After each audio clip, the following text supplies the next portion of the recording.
नमस्कार दर्शकों, मैं हूं नाविका कुमार और आप जुड़ रहे हैं मेरे साथ सवाल पब्लिक का शो पर। अब से थोड़ी देर पहले प्रधानमंत्री नरेंद्र मोदी ने बीजेपी हेडक्वार्टर में कार्यकर्ताओं को संबोधित किया। प्रधानमंत्री मोदी ने जीत को ऐतिहासिक बताया और जीत का श्रेय एक एक कार्यकर्ता को दिया। इस दौरान प्रधानमंत्री मोदी ने इस जीत को खास बताया, कहा कि गंगोत्री से लेकर गंगा सागर तक कमल खिला है। प्रधानमंत्री मोदी ने कहा कि इस जीत के बाद नए सूर्य का उदय हुआ है, जिसमें राजनीतिक हिंसा की कोई जगह नहीं है। इस दौरान प्रधानमंत्री मोदी विरोधियों पर बरसे। तृणमूल कांग्रेस से लेकर समाजवादी पार्टी को महिला विरोधी बताया। दरअसल 5 राज्यों के चुनाव रुझान, जिसे कमोबेश नतीजा माना जा रहा है, वो अभूतपूर्व है। इन 5 राज्यों में बीजेपी 3 जगह सरकार बनाने में सफल हुई है और जबकि कांग्रेस ने केरलम में जीतकर पवन खेड़ा जी के शब्दों में कहें तो अपना एक मुख्यमंत्री और बढ़ा लिया है। तमिलनाडु में टीवीके ने सबको चौंका दिया है, लेकिन बंगाल में नरेंद्र मोदी और अमित शाह की जोड़ी रॉयल बंगाल टाइगर की तरह दहाड़ मारकर डबल सेंचुरी से पार करके सामने आई है। 5 राज्यों की जीत के जो टेक अवे हैं, सबसे पहले मैं वो आपके सामने रखना चाहती हूं। सबसे पहला, इंडी गठबंधन के 3 ताकतवर चेहरों का आज की जीत के बाद फेस लॉस होता नजर आ रहा है। ममता बनर्जी, एमके स्टालिन और पिनरी विजयन की करारी हार से मोदी विरोध की राजनीति 180 डिग्री बदल सकती है। बीजेपी बंगाल में भले देर से आई, लेकिन एंट्री इतनी धमाकेदार है कि विरोधियों को संभलने में वक्त लगेगा। अंग बंग और कलिंग में भगवा जीत का श्यामा प्रसाद मुखर्जी का सपना मोदी शाह ने पूरा किया। एकजुट हिंदू सबसे बड़ा वोट बैंक बनता नजर आ रहा है। तुष्टीकरण की राजनीति पर भारी घात पड़ा है। लेफ्ट का भारत में सुपड़ा साफ हो गया है। आखिरी किला केरल में भी ढह गया। तमिलनाडु में विजय की टीवीके की सुपर जीत ने जातिवाद और एंटी हिंदू राजनीति को सिरे से नकार दिया। मुस्लिम वोट के स्वयंभू ठेकेदार बनने वाले सो कॉल्ड मुस्लिम लीडरशिप चारों खाने चित नजर आ रहे हैं। चाहे वो ओवैसी हो, हुमायूं कबीर हो, बदरुद्दीन अजमल हो, पीरजादा नौशाद हो, इन सब जैसे नेता का कोई खास असर दिखा नहीं, बल्कि दिखा तो सिर्फ थोड़े बहुत वोट काट के बीजेपी को आगे करने में। बंगाल जीत से उत्तर प्रदेश में बीजेपी का हौसला बहुत बढ़ गया है। विरोधियों में हड़कंप। आज की इस बड़ी जीत पर प्रधानमंत्री मोदी ने क्या कहा, आप खुद सुनिए। ये देश के उज्जवल भविष्य की उद्घोषणा का दिन है। ये भरोसे का दिन है। भरोसा भारत के महान लोकतंत्र पर, भरोसा परफॉर्मेंस की पॉलिटिक्स पर, भरोसा स्थिरता के संकल्प पर, भरोसा एक भारत श्रेष्ठ भारत की भावना पर। साथियों, मैं बंगाल की जनता का, पुडुचेरी की जनता का, तमिलनाडु और केरलम की जनता का आज आदरपूर्वक नमन करता हूं। मैं उन सबको वंदन करता हूं। भाजपा के हर छोटे बड़े कार्यकर्ता ने एक बार फिर से कमाल कर दिया है, कमल खिला दिया है। बंगाल के भाग्य में आज से एक नया अध्याय जुड़ गया है। आज से बंगाल भय मुक्त हुआ है। विकास के भरोसे से युक्त हुआ है। বাংলায় পরিবর্তন হয়ে গেছে। साथियों, जिस समाजवादी पार्टी ने संसद में महिला आरक्षण को रोका है, उसे भी यूपी की महिलाओं का आक्रोश सहना पड़ेगा। महिला विरोधी समाजवादी पार्टी कुछ भी करके अपने पाप को कभी धुल नहीं पाएगी।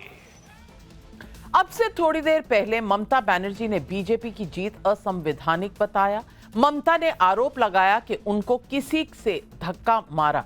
सुनिए क्या कहा ममता बनर्जी।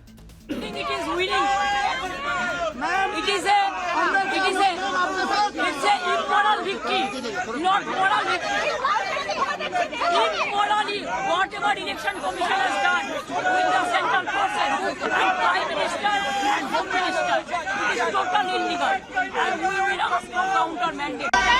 मेरे को पिटाया, मेरे को लात मारा, सीसीटीवी फुटेज ऑफ कर दिया, हमारा एक एजेंट को घुसने नहीं दिया, हमको भी हम 5 मिनट के लिए घुसा था। मैंने रिक्वेस्ट किया था कि हमारा एजेंट को घुसने दीजिए।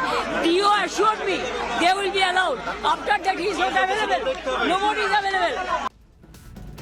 आपने सुना ममता बनर्जी क्या बोल रही हैं। क्या ये हार की बौखलाहट है? वैसे हर सीट का नतीजा अहम होता है, लेकिन बंगाल के नतीजे अपने आप में बहुत मायने रखते हैं। पूरब में एक नया सूरज उगा है। करीब 5 दशक के इंतजार के बाद अपने दर्जनों कार्यकर्ताओं को खपा देने के बाद, अपनी लीडरशिप को खपा देने के बाद अब बीजेपी के सामने वो समय आया है जब उसने वो अचीव कर लिया जिसका सपना श्यामा प्रसाद मुखर्जी और पंडित दीनदयाल उपाध्याय ने देखा था जब 1980 में जनसंघ बनाई थी। वो बंगाल जहां 2011 में बीजेपी के खाते में 0 और 2016 में 3 सीटें थी, वहां 2026 में बीजेपी 200 से ज्यादा सीटें जीतती नजर आ रही है। बंगाल में भगवा लहर की आंधी ऐसी उठी है कि कोलकाता से लेकर दिल्ली तक जय श्री राम के नारे गूंज रहे हैं। प्रधानमंत्री नरेंद्र मोदी का नेतृत्व, गृह मंत्री अमित शाह की रणनीति और यूपी के सीएम योगी के हिंदुत्व और सनातनी एकजुटता वाले संदेश की इस जीत में अहम भूमिका रही है। अमित शाह ने बीजेपी काडर में जान फूंकने के लिए मेरा बूथ सबसे मजबूत का नारा दिया। शाह ने बतौर विस्तारक के रूप में काम करते हुए बूथ स्तर तक संगठन को मजबूत किया। ममता बनर्जी के खिलाफ टाटा बाय बाय दीदी जैसे बयानों के साथ परिवर्तन का एजेंडा सेट किया। यूसीसी घुसपैठ को रोकने और घुसपैठियों को भगाने का वादा कर आक्रामक प्रचार किया। गुंडों को उल्टा लटकाकर सीधा कर देने वाला बयान से जनता के मन में विश्वास जगाया। अमित शाह को 2014 से भले 12 साल लग गए, लेकिन बीजेपी ने मन से कभी हार नहीं मानी और आज आखिरकार उखाड़कर तृणमूल कांग्रेस का साम्राज्य बाहर फेंक दिया। बंगाल के बाद अब मिशन यूपी पहले से ही शुरू हो चुका है। पंजाब की रणनीति पर काम चालू है। बंगाल चुनाव के बाद अगर किसी की नींद उड़ने वाली है तो अखिलेश यादव हैं, जिनके परफॉर्मेंस ने 2024 लोकसभा रिजल्ट पर सबको चौंकाया था। लेकिन अब अखिलेश के सामने बीजेपी के बढ़े हुए हौसले से पार पाना बहुत बड़ी चुनौती हो गई है। फिर अखिलेश क्या करेंगे, ये सवाल आज पब्लिक पूछ रही है। सवाल पब्लिक का आज नंबर 1, एकजुट हिंदू अब तक के सभी वोट बैंक पर भारी पड़ता नजर आ रहा है। आगे मोदी विरोधियों का होगा क्या? सवाल नंबर 2, इंडी गठबंधन के 3 बड़े चेहरे एक साथ ध्वस्त हुए। मोदी विरोध की राजनीति में अब क्या बदलाव आएगा? सवाल नंबर 3, मुस्लिम वोट बैंक पर दावा करने वाली लीडरशिप चारों खाने चित। क्या तुष्टीकरण की राजनीति को जनता ने नकारा? ये सवाल आज पब्लिक पूछ रही है। जवाब देने के लिए हमारे साथ जुड़ रहे हैं मेरे साथ स्टूडियो में आनंद रंगनाथन। नमस्कार, स्वागत है आपका सवाल पब्लिक का शो पर। आज वनकम, अब तो आप बोलिए नमस्कार। रोशोगुल्ला खाबेन। सबा नकवी वरिष्ठ पत्रकार हमारे साथ है। नीलाद्री भट्टाचार्य तृणमूल कांग्रेस के सपोर्टर है। संजय झा, आपकी मुस्कुराहट मंद मंद, कांग्रेस के नेता हैं, हमारे साथ आज जुड़ रहे हैं हर्षवर्धन त्रिपाठी, जिनकी हंसी जो है मुझे लग रहा है स्क्रीन की एक तरफ से दूसरी तरफ तक जा रही है। अनुराग भदौरिया जी और उनकी हरी शर्ट हमारे साथ जुड़ रहे हैं। नमस्कार अनुराग भदौरिया जी, स्वागत है आपका। और सिद्धार्थ यादव जी, नमस्कार और बहुत बहुत बधाई आपको। जिस तरह की जीत दर्ज हुई है बंगाल में, ये तूफान कहना भी कम होगा, सुनामी से कम नहीं है। ये 207 सीटों पर आगे बढ़ रही है। 80 सीटों पर तृणमूल कांग्रेस सिमटती नजर आ रही है। असम में भी पहले 2 बार आपकी सरकार रह चुकी है और इस बार तीसरी बार में उससे भी बड़ा मैंडेट लेकर आना, पुडुचेरी में सरकार लेकर आना, केरल में 3 सीटों पर बढ़त पाना, ये पूरी तरीके से आपने एक जो सुनामी लाई है, ये किसके खिलाफ है? ममता बनर्जी के खिलाफ, एमके स्टालिन के खिलाफ, पिनरी विजयन के खिलाफ, या फिर राहुल गांधी के खिलाफ जो इस वक्त मस्कट के दौरे पर है?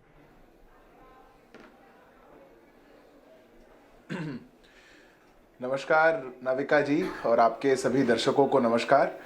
निश्चित तौर पर भारतीय जनता पार्टी के हर कार्यकर्ता के लिए आज का दिन बहुत बड़ा दिन है और बंगाल की जनता ने, असम की जनता ने, त्रिपुरा की जनता ने हमको जिस प्रकार की प्रचंड जीत जी है, वो हम सभी को बहुत गौरवान्वित करने वाली, बहुत बड़ी जिम्मेदारी के रूप में संभलने वाली एक जीत है। मैं बंगाल की जनता का, असम की जनता का, त्रिपुरा की जनता का, पुडुचेरी की जनता का माफी चाहूंगा और केरल और तमिलनाडु की भी जनता का, जिन्होंने हमारे वोट शेयर को वहां बढ़ाया है और हमारा साथ दिया है। मैं सबका हाथ जोड़ करके धन्यवाद करता हूं, आभार करता हूं आपके माध्यम से। आपने पूछा कि ये जीत किसके खिलाफ है? मैं कहता हूं ये जीत किसी के खिलाफ नहीं, ये जीत सुशासन की जीत है। ये जीत आदरणीय प्रधानमंत्री नरेंद्र मोदी जी के नेतृत्व की जीत है। ये जीत उस नैरेटिव को ध्वस्त करने वाली जीत है जो भारतीय जनता पार्टी को अस्पृश्यता के रूप में दिखाती है और कहती है यहां भाजपा कभी नहीं आ सकती थी, वहां भाजपा कहीं नहीं आ सकती थी, और जहां जहां सुशासन का राज आया वहां वहां भाजपा निकल करके आई। डॉक्टर श्यामा प्रसाद मुखर्जी के जन्म स्थान पर आज भारतीय जनता पार्टी ने पहली बार पश्चिम बंगाल के अंदर अपनी सरकार बनाई है। यह हम सब कार्यकर्ताओं के लिए एक बहुत बड़ी जीत है। यह बंगाल की जनता की जीत है, यह देश के लोकतंत्र की जीत है। हमने देखा है नाविका जी कैसे पश्चिम बंगाल के अंदर जब भाजपा के कार्यकर्ता संघर्ष किया करते थे, हमने जाने तक अपनी गवाही है वहां के लोकतंत्र को जीवित रखने के लिए। पर हमारा लोकतंत्र इतना जीवंत है, हमारे देश के लोकतंत्र की इतनी ताकत है कि आज पश्चिम बंगाल ने इतनी प्रचंड बहुमत की जीत ये भारतीय जनता पार्टी को दी है। मैं अभिभूत हूं और भारतीय जनता पार्टी के कार्यकर्ता होने के नाते देश की जनता का, भारतीय जनता पार्टी के सभी कार्यकर्ताओं का नमन करता हूं। सिद्धार्थ यादव जी, श्यामा प्रसाद मुखर्जी का जन्मस्थल है, मेरा भी जन्मस्थल है और 13 एफआईआर है मुझ पे बंगाल में, कलकत्ता में, बैरकपुर में। शायद मुझे लगता है कि कहीं ना कहीं ये भी सवाल रहा कि क्या जर्नलिस्ट को क्या कुछ फेस करना पड़ा, ये भी सवाल रहेगा। लेकिन पूछूंगी अनुराग भदौरिया जी आपसे, आज आप थोड़े नर्वस नजर आ रहे हैं। इंडी गठबंधन के 3 बड़े नेता का बैग पैक हो गया है, ममता बनर्जी, पिनरी विजयन और एमके स्टालिन। ये तीनों स्तंभ थे इंडी गठबंधन के, और ऊपर से आज हुंकार भर दी है विक्ट्री स्पीच में प्रधानमंत्री ने और कहा कि समाजवादी पार्टी ने जो महिला बिल के साथ किया है, महिलाओं का प्रकोप अगर बंगाल में था, अगर असम में था, तो फिर यूपी में कैसे बचेगा? क्या कहेंगे आज? मैं आपकी बात से पूरी तरह सहमत हूं कि महिलाओं का प्रकोप इस बार भारतीय जनता पार्टी पे उत्तर प्रदेश में बहुत हावी होने वाला है। ये वो लोग हैं जिन्होंने महिलाओं का अधिकार छीना है। 543 सीटें लोकसभा में थी, आपने 33% रिजर्वेशन उन्हें नहीं दिया। अगर उनको रिजर्वेशन आप दे देते तो आज 181 महिलाएं पार्लियामेंट के अंदर में होती और अपना अधिकार मांग लेती। अब सवाल उठता है कि समाजवादी लोग पीडीए की बात करते हैं, तो अब मैं पूछूंगा कि समाज के अंदर में जो पीड़ित है उसके साथ समाजवादी खड़ा है, भारतीय जनता पार्टी तो पीड़ितों के साथ खड़ी नहीं है। क्योंकि भारतीय जनता पार्टी की जब भी पीड़ितों की बात करो तो फिर इधर उधर भागने लगती है। जब मैं शंकराचार्य की बात करूंगा, उनके बटकों की चोटी खींचने पे जब समाजवादी लोग खड़े हुए तो भारतीय जनता पार्टी कहां थी? तो उत्तर प्रदेश के अंदर में एकदम अलग है कि जो उत्तर प्रदेश में बीजेपी की सरकार है, वहां पे तो टीएमसी की सरकार को आप एक चिल्ला हल्ला मचाते रहे कि भाई यहाँ पे रोजगार कहाँ है, इंडस्ट्री इतनी चली गई, यहाँ पे महंगाई इतनी हो गई, बेरोजगारी इतनी हो गई, लॉ एंड ऑर्डर फेल हो गया। उत्तर प्रदेश में क्या गिनाओगे? उत्तर प्रदेश में कैसे बताओगे हाथरस का कांड कैसे हो गया, बीएचयू की घटना कैसे हो गई, गाजीपुर की घटना कैसे हो गई, लखीमपुर की घटना कैसे हो गई, किस तरह से बीजेपी के नेताओं का व्यवहार रहा महिलाओं के प्रति, महिला आरक्षण क्यों नहीं पास किया, क्यों नहीं यहाँ पे अनुराग भदौरिया जी ब्रेक लगाइए, ब्रेक लगाइए। आप आधी बात सुनते हैं मेरी। बंगाल की सिर्फ बात नहीं थी, और बंगाल की जनता बेवकूफ नहीं है कि सिर्फ बोलने से सुन गई, बीजेपी की बात मान गई। बंगाल की जनता के बारे में आप कह रहे हैं, लेकिन 2 जगह और सरकार आई है, प्रो इनकम्बेंसी थी, असम में और पुडुचेरी में। असम में पहले से ज्यादा प्रचंड जीत हुई है। अब क्या कहेंगे, यूपी में भी अगर सरकार है बीजेपी की तो असम में भी थी। देखिए, अब सवाल ये उठता है कि भारतीय जनता पार्टी के साथ बड़ी समस्या हो गई है। भारतीय जनता पार्टी सुबह से लेकर शाम तक सिर्फ पश्चिम बंगाल की बात कर रही है, वो ना तमिलनाडु की बात कर रही है, ना केरलम की बात कर रही है, और तो और असम की भी नहीं कर रही है। वो तो आपने भी छेड़ दिया, लेकिन बीजेपी के प्रवक्ता भी एक बार असम की बात बोल के नहीं गए। सवाल उठता है कि उनको लगता है कि ममता दीदी एक महिला जो शक्ति का एक जीता जागता स्वरूप है, उनको हराने के बाद बहुत चौड़े हो रहे हैं कि हमने एक महिला शक्ति को हरा दिया और हम बड़े ताकतवर हो गए। भाई सबने देखा, माफ कीजिएगा, ये महिला शक्ति को हरा दिया सोचकर बहुत चौड़े हो रहे हैं। प्रधानमंत्री ने 5 राज्यों का नाम लिया था। आप सुनते कम हैं, इसीलिए आपकी स्ट्रैटेजी में कहीं ना कहीं कमी रह जाती है। लेकिन हर्षवर्धन त्रिपाठी जी, हर्षवर्धन त्रिपाठी जी, मैं आपसे पूछना चाहती हूँ, मैं आ रही मैंने भी 5 राज्यों का नाम लिया। अब नई अनुराग भदौरिया को सुन रहे हैं तो क्या कर सकते हैं? बिल्कुल, सिद्धार्थ जी ने भी लिया, प्रधानमंत्री ने भी लिया, लेकिन सिलेक्टिव हियरिंग, सिलेक्टिव थिंकिंग से पीड़ित हैं, क्या कर सकते हैं।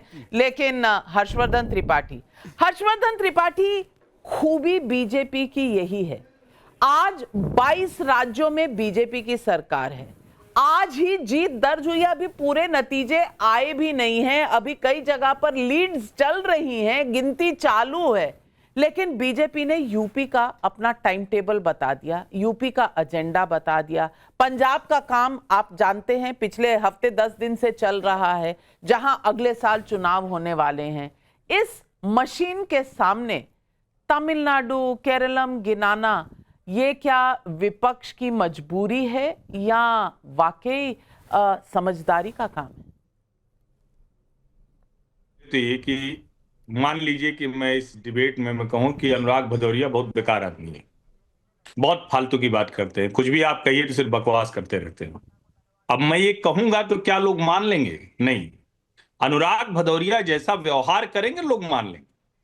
अगर अनुराग भदौरिया सही में किसी भी सवाल पर वही उठपटांग बातें करेंगे तो लोग मान लेंगे। अनुराग भदौरिया बकवास करेंगे तो लोग मान लेंगे।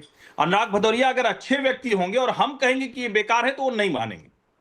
ममता बनर्जी के लिए जो कुछ भारतीय जनता पार्टी ने कहा, ममता बनर्जी ने उसको साबित किया। काम करती है, कैसे साबित किया? इसलिए आप जब ममता बनर्जी ने कहा सही कह रहे हैं कि कोई भी जो इस देश में है वो सब इंडियन है, देश बंटने के पहले सब इंडियन था।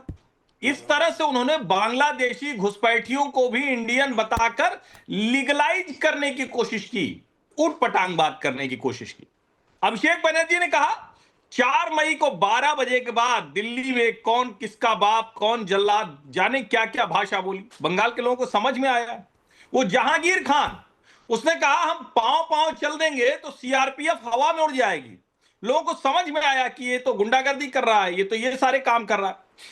ये जो कह रहे हैं, मतलब मैं तो समझ नहीं पाता कि क्या हो जाता है हमारे मित्र अनुराग भदौरिया को।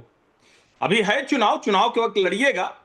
ममता बनर्जी के राज में आरजी कार हुआ, संदेश खाली हुआ, और मेरी जो जानकारी है कि आरजी कार पीड़ित की मां रत्ना देवनाथ जीत गई। क्या हुआ? बिल्कुल जीत गई हैं, बिल्कुल जीत गई हैं। और यहीं से बंगाल का जो पूरा चुनाव है वहीं से घूमना शुरू हुआ था, जहां आरजी कार का पूरा ये वाकया हुआ। बंगाल में महिला देश की बेटी है। अनुराग भदौरिया जी, आप अगर लगातार बीच में बोलते रहेंगे तो आपके कुछ लाख वोट और कम हो जाएंगे। रुक जाइए, ब्रेक लगाइए। मैं आपका फेडर डाउन कर रही हूं। हर्षवर्धन त्रिपाठी जी, आप अपनी बात खत्म कीजिए।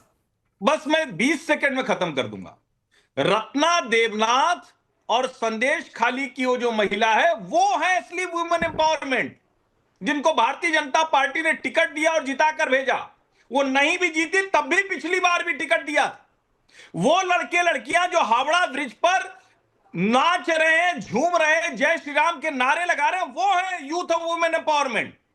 बंगाल के वो लोग जो देश के दूसरे राज्यों में जा रहे थे और यहां से उनको निकलकर सिर्फ और सिर्फ काम करने के लिए दूसरे घरों में जाना पड़ता था, उनको समझ में आ रहा है वुमेन एम्पावरमेंट, यूथ एम्पावरमेंट। बिल्कुल आपने सही कहा। और इस वक्त की बड़ी खबर जो आ रही है भवानीपुर से, ममता बनर्जी अपनी सीट भवानीपुर में शुभेंदु अधिकारी से पीछे हो गई हैं। 563 वोटों से चाहे पीछे हों, छोटा सा मार्जिन है, लेकिन वहां सस्पेंस बरकरार है। 563 वोटों से ममता बनर्जी पीछे हो गई हैं। बौखलाहट शायद इस वजह से, नीलाद्री भट्टाचार्य जी, दोपहर में 13,000 वोट से आगे चल रही थी, फिर कम हुआ मार्जिन, अब 563 वोटों से पीछे। नीलाद्री भट्टाचार्य, बंगाल में टेक्टोनिक शिफ्ट हुआ है। सिर्फ दोष दे देना कि ये इलेक्शन कमीशन है, सेंट्रल फोर्सेस है, एक भी मौत नहीं हुई, वायलेंस की घटना नहीं हुई। आपको नहीं लगता कि बंगाल में इस तरह का शानदार चुनाव बहुत सालों में, बहुत दशकों में पहली बार हुआ? नहीं नाविका जी, बंगाल में शिफ्ट तो है ही, रुझान जैसे आ रहा है उस पर शिफ्टिंग तो क्लियरली दिख रहा है। लेकिन ममता बनर्जी के लिए मैं ये कहना चाहूँगा, अभी भी 4 राउंड वोटिंग बाकी है। 500 का लीड बहुत नेग्लिजिबल लीड है। ममता बनर्जी भवानीपुर में बहुत चांसेस है वो निकल आएंगी वहाँ से। बट बंगाल में डेफिनेटली एक टेक्टोनिक शिफ्ट है।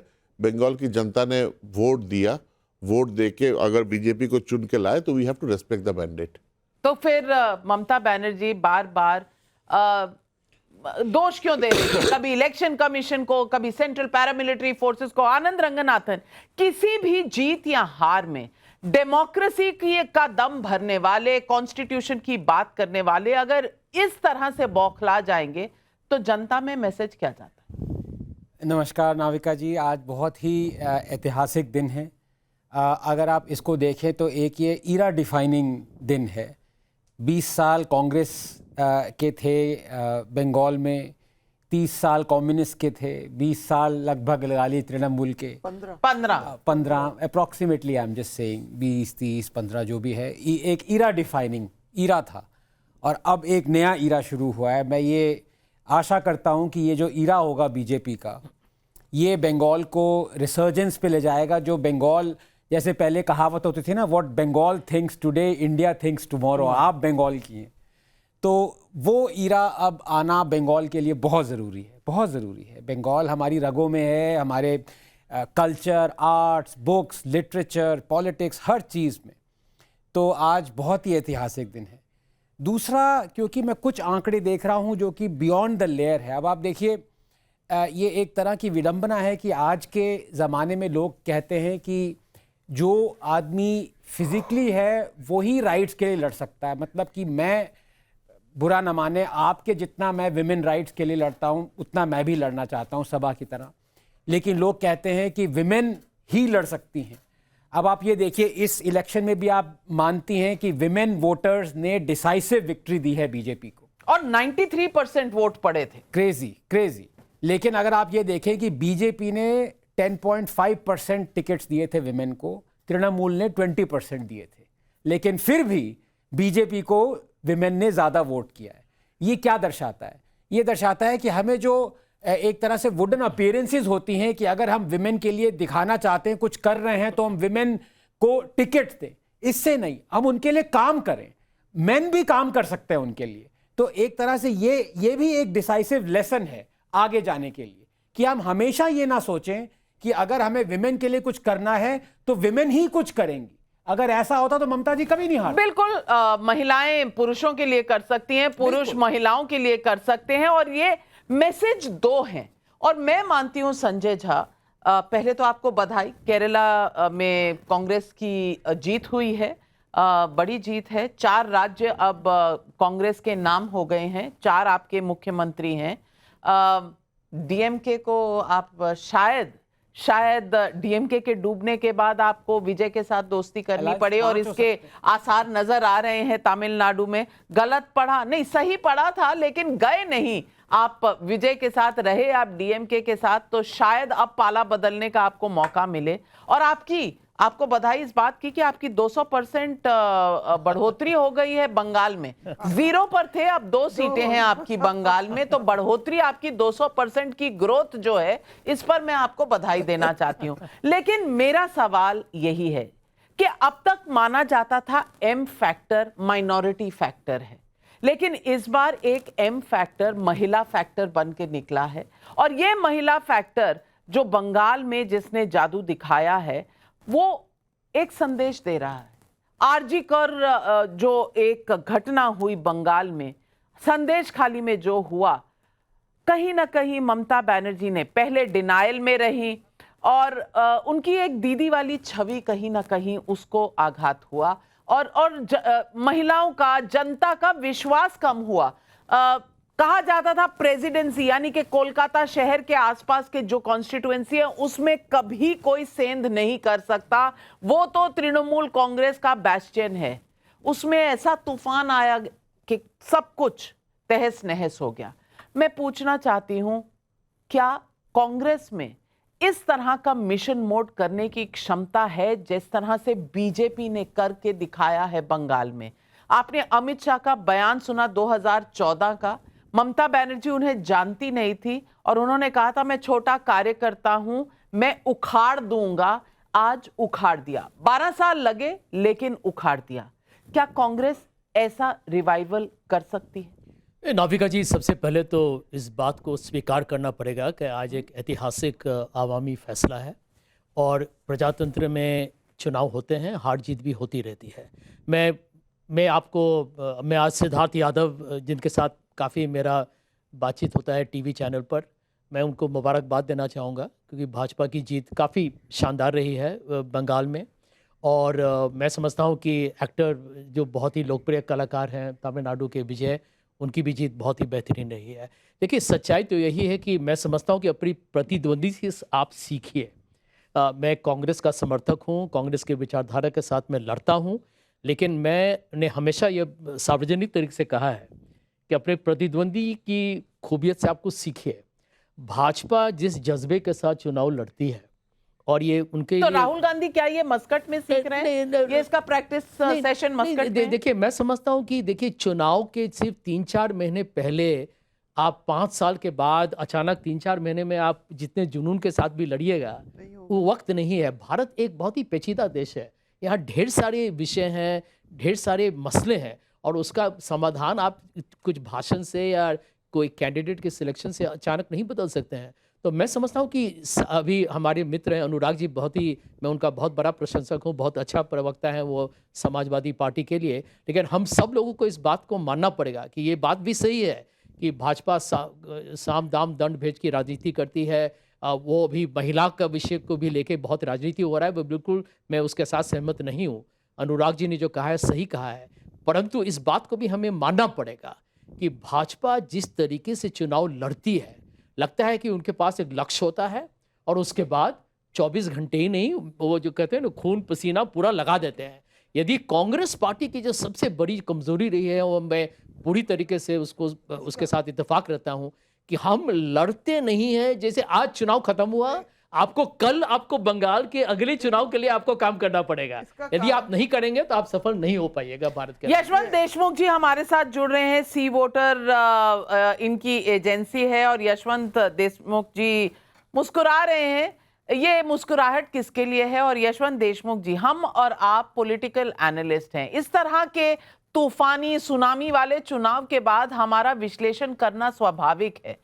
मैं आपसे पूछना चाहती हूं, जिस तरह से बीजेपी मिशन मोड में लड़ती है और उन्होंने ये बंगाल को पूरी तरह से दिखा दिया कि ठान लिया तो ठान लिया, अब टीएमसी को उखाड़ देंगे तो उखाड़ दिया, और असम में जिस तरह से उन्होंने बढ़त, तीसरी बार कोई एंटी इनकम्बेंसी नहीं, पहले कम सीटें थी अब ज्यादा हो गई हैं। ये जो मॉडल है बीजेपी का, और जो 3 दिग्गज इंडिया अलायंस के नेता जो अब उड़ गए हैं और लेफ्ट मुक्त भारत हो चुका है, आप आने वाले समय में नेशनल पॉलिटिक्स में क्या करवट बदलेगा, आपका विश्लेषण क्या होगा आज के नतीजों के बाद?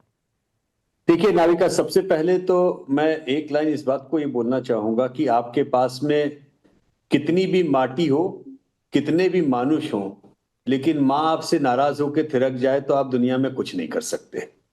तो माँ माटी मानुष का जो नारा था, उसमें जो पहला हिस्सा था वो जो गायब हुआ, उसको इसलिए समझना बहुत जरूरी है क्योंकि पिछले 2 साल से नविका जी हम लोगों ने लगातार बात की महिलाओं के वोट बैंक बनने की, लेकिन जितनी बार बातचीत होता था, मुझे दुख के साथ कहना चाहता हूं कि अधिकांश लोगों ने मैंने ये पाया कि उसको और खास तौर पे पुरुष जितने मेरे सहयोगी रहे जिन्होंने एनालिसिस की या पत्रकार रहे, उन्होंने लाभार्थी योजना के नाम पर, 10,000 के नाम पर, लाडली लक्ष्मी उसके नाम पर महिलाओं के वोट को एक तरह से ट्रांजैक्शनल कैटेगरी में डालने का काम किया। उन्होंने एनालाइज ऐसे किया जैसे महिलाओं का वोट अब ट्रांजैक्शनल हो गया है, आप 1,500 रुपए डाल दीजिए, आपको वोट पड़ जाएंगे, आप जीत जाएंगे। आप 3,000 डाल दीजिए, 10,000 का वादा कर दीजिए, आप जीत जाएंगे।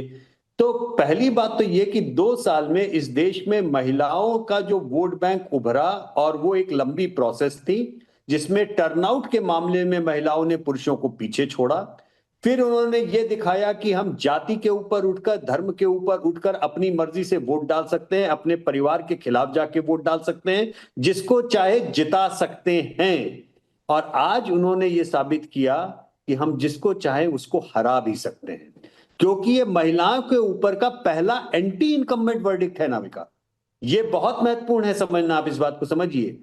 जो लोग भी ये गलती और ये हिमाकत कर रहे थे कि महिलाओं के मतदान को ट्रांजैक्शनल मान करके उन्हें प्रो इनकम्बेंट वोट की एक सीढ़ी की तरह से मान रहे थे, वो एक आज ये समझ लें कि ये केवल ट्रांजैक्शनल नहीं है, ये मुद्दे के ऊपर का वोट है। लाभार्थी योजनाएं, सभी तरीके की स्कीम्स, ये तब तक उनके लिए अच्छी हैं जब तक कि सवाल महिलाओं के लिए सुरक्षा और अस्मिता का नहीं हो जाता। और जब सुरक्षा और अस्मिता का सवाल आएगा तो कोई भी महिलाएं सारी लाभार्थी स्कीम्स को उठा करके अपने शासन करने वालों के मुंह के ऊपर फेंक के मार देंगी कि ये स्कीम हमारे लिए किसी काम की नहीं है अगर हमारी सुरक्षा और हमारी अस्मिता संरक्षित नहीं है।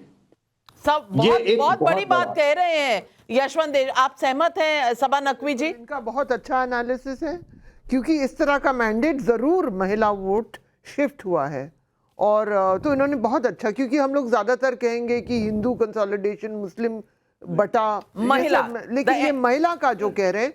और इसमें अगर आप ये चुनाव को देखें, पूरी तरह देखें नविका, तो डीएमके का भी ट्रांजैक्शनल रिलेशनशिप सब वोटर के साथ था। जो हम वेलफेयरिज्म कहते हैं, कुछ लोग फ्रीबीज कहते हैं, दे दो, पैसे दे दो, वोट आ जाएंगे। बंगाल में भी ये था। एक अलग ईरा आ रहा है, शायद देखते हैं क्या होता है, लेकिन बहुत ही इन्होंने बहुत अच्छा एनालिसिस दिया, मुझे पसंद आया। यशवंत जी सहमत हैं आपसे, लेकिन क्या ये अनुराग भदौरिया जी आपके लिए चैलेंज होने वाला है आने वाले समय? देखिए, सवाल यह है कि महिलाओं का जितना सम्मान और आदर समाजवादी पार्टी करती है, भारतीय जनता पार्टी तो नहीं कर पाती है। भारतीय जनता पार्टी के राज में, जैसे अभी हमारे एक साथी कह पश्चिम बंगाल का संदेश खा लिया, उनकी घटना मेडिकल कॉलेज की गिना रहे थे।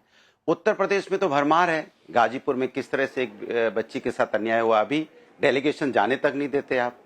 उन्नाव की घटना कोई भूला नहीं, हाथरस की बेटी को रात के अंधेरे में पेट्रोल डाल के अंतिम संस्कार कर दिया गया था। इस तरह से आप अंकिता भंडारी का नाम लेने से आप घबराते हैं। आप अगर हम नाम लेंगे यहाँ लखीमपुर खीरी का तो भी डर जाएंगे आप। सवाल उठता है कि हम लोग तो पीड़ितों के साथ खड़े हैं, चाहे वो महिला हमारी माँ हो, चाहे बहन हो, चाहे पुरुष। क्या ये बात आप इसके साथ सहमत हैं? मैं स्टूडियो में और अपने जर्नलिस्ट और एनालिस्ट फ्रेंड से पूछूंगी, डू यू अग्री? क्या अनुराग भदौरिया का जो विश्लेषण है आप उससे सहमत हैं? नहीं अनुराग जी, आप बस डिटेल्स पे जा रहे हैं, लेकिन एक रूमर भी चल रहा है कि बृजभूषण शरण सिंह शायद सपा की तरफ घूम रहे हैं। मैं बस बता रही हूँ आपको। और यूपी में बहुत सारे प्रजापति किसको याद नहीं है, लड़कों से गलती किसको याद नहीं है आनंद रंगनाथन? अफसोस ये सब पार्टी में है यूपी में। फिर झूठ और बोल जिस रही तरह नामिका से जी, गलत बात। महिलाएं नामिका जी, आजकल मैंडेट को नामिका जी ने डिसाइड ऐसा कर नहीं रही बोला। हैं, ऐसे सब पुरुष को नेताजी ने निकाल ऐसा देना नहीं बोला चाहिए, था। सब पार्टी। नाविका जी नेताजी देखिए ने वही ऐसा है नहीं ना बोला कि था। सिलेक्टिविटी आप जब झूठ आ बोले जाती नामिका है जी, तो लोगों को जो आप लगता है लोग कि न्यूज़ ये ऊपर पहली बार हो रहा है आदरणीय नेताजी और के ये बारे में सिर्फ नेताजी एक ने ही ऐसा पार्टी बोला था, कर उन्होंने रही ऐसा है। नहीं बोला था। इससे आप ज्यादा लोग ये डेंजरस चीज narrative कोई set पॉलिटिक्स करते में हो, नहीं ये हो तो सकती। ठीक ही अगर है। आप खुद देखें, भाई, आप हमारे कल देश का प्रेस चौथा फ्रीडम स्तंभ डे जो था, होता है मीडिया, सब अगर लोग वो चिल्ला झूठ चिल्ला फैलाएगा के तो कह रहे कैसे थे कि काम मोदी के अंडर जो है प्रेस फ्रीडम की क्या हालत हुई है। उसी दिन अगर आप देखें तेलंगाना में यूएपीए के अंडर एक सोशल मीडिया हैंडल से इंफॉर्मेशन ली जा रही है और तेलंगाना में ही सिटिंग चीफ मिनिस्टर ने कहा है कि वो जर्नलिस्ट को पब्लिकली स्ट्रिप कर देंगे और परेड कर देंगे। तो सिलेक्टिवली अगर मैं चाहूं तो ऐसे 100 किस्से हर पार्टी के ला सकता हूं, लेकिन उससे कुछ हल नहीं होने वाला। साथ ही लोगों को बदलना पड़ेगा और साथ ही अभी तो हम देखिए फ्रीबीज पे भी नहीं आए हैं। अब टीवीके का अगर आप इलेक्शन मैनिफेस्टो देखेंगे तो आप रूह कांप जाएगी, क्या क्या उन्होंने प्रॉमिस किया हुआ है। और इसी बात पे मैं संजय से भी थोड़ा सा डिसएग्री करूंगा। उन्होंने कहा देखिए राहुल गांधी ने, ठीक है इन्होंने गलतियां गिनाई हैं, लेकिन जो जो राहुल गांधी ने किया है वो हर चीज विजय से ज्यादा करी है। ज्यादा रैलीज अटेंड करी हैं, ज्यादा मैनिफेस्टो पे दिया है, कैंडिडेट्स के बारे में ज्यादा पता है। तो टीवी के कैसे जीत गया? फिर लोग कहेंगे साउथ का अलग है, नॉर्थ का अलग है, ईस्ट का अलग है। देखिए नाविका जी, अनुराग जी की बातें सुनकर के मुझे ऐसा लग रहा है जैसे खिसियानी बिल्ली खंबा नोचे, और जिस कटुता जो उनके मन में भरी हुई है उससे जो वो जवाब दे रहे हैं, मैं आज के दिन उनका जवाब वैसे नहीं दे सकता। हमारे लिए बड़ी खुशी का दिन है आज, तो आज उनकी कटुता उनको मुबारक हो और वो अपने मन में जितनी कटुता रखना चाहे रखें। पर वास्तविकता की बात यह है कि धरातल पे जो इश्यूज होते हैं वो फैब्रिकेट करके नहीं बनाए जा सकते। अगर बंगाल के कुछ इश्यूज थे और उसको एड्रेस हम कर रहे थे, उसको जनता के बीच में हम लेकर के जा रहे थे और जनता ने उसको अपील को स्वीकार किया, तो ये धरती का विषय है, ये धरातल का विषय है। अब अनुराग भदौरिया वाली ड्राइंग रूम पॉलिटिक्स का ये विषय नहीं हो सकता। Mamata Banerjee M for Mamata, M for migrants के साथ खड़ी थी और M for Modi, M for महिलाओं के साथ खड़े थे, और महिलाओं ने एकजुट होकर के भारतीय जनता पार्टी को स्वीकार किया। बंगाल की संस्कृति पर जो आघात ममता बनर्जी कर रही थी, तुष्टीकरण की राजनीति करके, घुसपैठियों को पनाह दे करके, बंगाल की जनता ने एक मुश्त होकर के उसको जवाब दिया। बिल्कुल, और ये बड़ा मुद्दा था इस चुनाव में। बहुत से लोगों को लगता था कि बंगाल को बांग्लादेश बना दिया जाएगा अगर 5 साल ममता बनर्जी और रही। ये धरती पर ये सवाल था। शायद इस सवाल ने लोगों के मन में एक सवाल खड़ा किया। आज का नतीजा शायद उस बात का नतीजा है कि लोग बंगाल को बंगाल ही समझना चाहते हैं, बांग्लादेश नहीं। एक ये सवाल था, और दूसरा सवाल था कि कहा जाता था कि ममता बनर्जी की गिनती 30 से शुरू होती है क्योंकि 30% माइनॉरिटी वोट है बंगाल में। इस बार 30 से शुरू नहीं हुई, 50 से शुरू हुई, क्योंकि 50% जो महिलाओं का पॉपुलेशन था उन्होंने दम दिखाया, और जो माइनॉरिटी का पॉपुलेशन था वो वोट बट गया। चाहे वो हुमायूं कबीर हो, चाहे वो आईएसएफ हो, कांग्रेस हो या फिर सीपीएम हो। क्या यही नतीजा रहा जो बंगाल में हुआ? लेकिन आने वाले समय में हम सब जानते हैं कि जब 3 भारी खंबे उखड़ गए हैं इंडिया अलायंस के, आने वाले वक्त में इसका असर पार्लियामेंट पे क्या पड़ेगा, नेशनल पॉलिटिक्स पर क्या पड़ेगा, देखते रहिएगा यहीं पर सवाल पब्लिक का, और हम जवाब देते रहेंगे।